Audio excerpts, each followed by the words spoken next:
ETV Telugu YouTube ఛానల్లో మీ వ్యాపార ప్రకటనల కోసం 9154949554కి కాల్ చేయండి. కేంద్రంలో మరోసారి రాబోయేది బీజేపీ ప్రభుత్వమే అని నిన్న మొన్నటి దాకా డంకా బజాయించి చెప్పిన బీజేపీ నేతలు ఇప్పుడు నెమ్మదిగా స్వరాలు మారుస్తున్నారు. కొద్ది రోజుల క్రితం వరకు విజయంపై వారికున్న ధీమా ఇప్పుడు కనపడడం లేదు. పొరపాటున ఇండియా కూటమి గెలిస్తే అంటూ కమలనాథులు సన్నాయి నొక్కులు నొక్కుతున్నారు. ఈ వ్యాఖ్యలు రాజకీయ వర్గాల్లో చర్చకు దారితీస్తున్నాయి. హ్యాట్రిక్ ప్రధాని కావాలని ఆశపడుతున్న నరేంద్ర మోదీకి ఆ అదృష్టం ఉందా లేదా అన్నది జూన్ 4న తేలుతుంది. కానీ ఈలోపే బీజేపీ నేతల్లో ఏదో తెలియని ఆందోళన కొట్టొచ్చినట్లు కనబడుతోందంటున్నారు రాజకీయ పండితులు.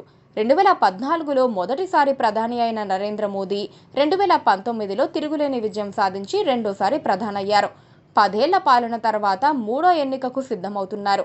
ఈసారి కూడా గెలిచి 10 ఏళ్లు పాలించి ఆ తర్వాతి ఎన్నికల్లోనూ గెలిచి వరుసగా మూడోసారి ప్రధాని అయిన గాంధీ కుటుంబేతర నాయకుడిగా చరిత్ర సృష్టించాలని నరేంద్ర మోదీ పంతంగా ఉన్నారు. బీజేపీ నేతలు కూడా కేంద్రంలో మూడోసారి కాషాయ ప్రభుత్వం ఏర్పాటు కావాల్సిందేనన్న పట్టుదలతో ఉన్నారు. తమ టార్గెట్ను అందుకోవటం ఏమాత్రం కష్టం కాదని చాలా ధీమాగా ఉన్నారు. అయితే ఆ ధీమా ఇప్పుడు సడులుతోన్నట్లు కనిపిస్తోంది.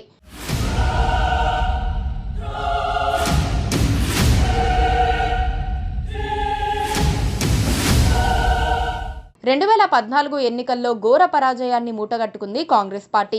తన రాజకీయ జీవితంలోనే అత్యంత అధ్వాన్నమైన ఫలితాలను సాధించింది హస్తం పార్టీ. 5 ఏళ్ల తర్వాత తిరిగి అధికారంలోకి వస్తామని భావించింది. అయితే 2019 ఎన్నికల్లో అంతకన్నా ఘోరమైన పరాభవం తప్పలేదు. దీంతో పాటే చాలా రాష్ట్రాల్లో కాంగ్రెస్ పార్టీ తుడిచిపెట్టుకుపోయింది. దీంతో కాంగ్రెస్ పార్టీ మనుగడే ప్రశ్నార్థకమైంది. ఈ నేపథ్యంలోనే పార్టీ అధ్యక్ష పదవిని గాంధీ కుటుంబేతర నాయకుడైన మల్లికార్జున ఖర్గేకి అప్పగించారు. ఇప్పుడు 2024 ఎన్నికలకు సమాయత్తమవుతోంది కాంగ్రెస్. ఈ ఎన్నికల్లోనూ కాంగ్రెస్ పార్టీ అధికారంలోకి రాలేకపోతే మాత్రం రాజకీయంగా కాంగ్రెస్ తీవ్ర సంక్షోభంలో కూరుకుపోవటం ఖాయం. అందుకే భావసారూప్యత కలిగిన రాజకీయ పార్టీలన్నిటితోనూ జట్టు కట్టి ఇండియా కూటమి ఏర్పాటు చేసింది కాంగ్రెస్ పార్టీ. ఇండియా కూటమి ఏర్పాటు చేసిన తర్వాత ఆ కూటమిలోని పక్షాల మధ్య విభేదాలు, చికాకులు మొదలయ్యాయి. దీంతో ఈ ఎన్నికల్లోనూ బీజేపీ నేతృత్వంలోనే కేంద్రంలో ప్రభుత్వం ఏర్పాటు కావటం ఖాయమని బీజేపీ ఆశలు పెట్టుకుంది. ఈ ఎన్నికల్లో ఏకంగా 400 ఎంపీ సీట్లు సొంతం చేసుకుంటామని ప్రధాని నరేంద్ర మోదీ చెబుతున్నారు. కొద్ది రోజుల క్రితం ఆయన చాలా ధీమా వ్యక్తం చేశారు. కాకపోతే ఎన్నికల ప్రక్రియ మొదలైన తర్వాత ఆయనకు కూడా అనుమానాలు పెరుగుతున్నట్లున్నాయి.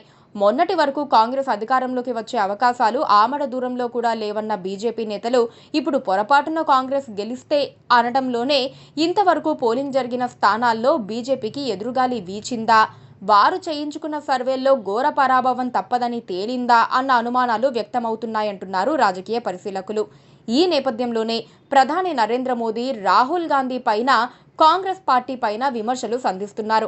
కాంగ్రెస్ పొరపాటున గెలిస్తే వారసత్వపు ఆస్తిలో 55% దోచుకుపోతుందని మోదీ హెచ్చరిస్తున్నారు. తాజాగా తెలంగాణలో ఎన్నికల ప్రచారంలోనూ మోదీ ఈ విధంగా హెచ్చరించారు. కేంద్ర హోంమంత్రి అమిత్ షా సైతం ఇండియా కూటమి గెలిస్తే స్టాలిన్, మమతా బెనర్జీ, రాహుల్ గాంధీలు ఒకరి తర్వాత ఒకరు ప్రధాని పదవికి పోటీ పడతారని, అధికారం కోసం వారు వెంపర్లాడతారని అంటున్నారు. అది తర్వాతి విషయం. అసలు కాంగ్రెస్ అధికారంలోకి వస్తుందా అన్నది పాయింట్. కాంగ్రెస్ నాయకులు కొంతకాలంగా హుషారుగా కనిపిస్తున్నారు. వారికి ఏమన్నా సంకేతాలు వచ్చాయా అన్నది తెలియాల్సి ఉంది. మొత్తానికి బీజేపీ అయితే ఎందుకో కానీ అధికారం రాదేమో అని భయపడుతోందన్నది నిష్ఠు సత్యం.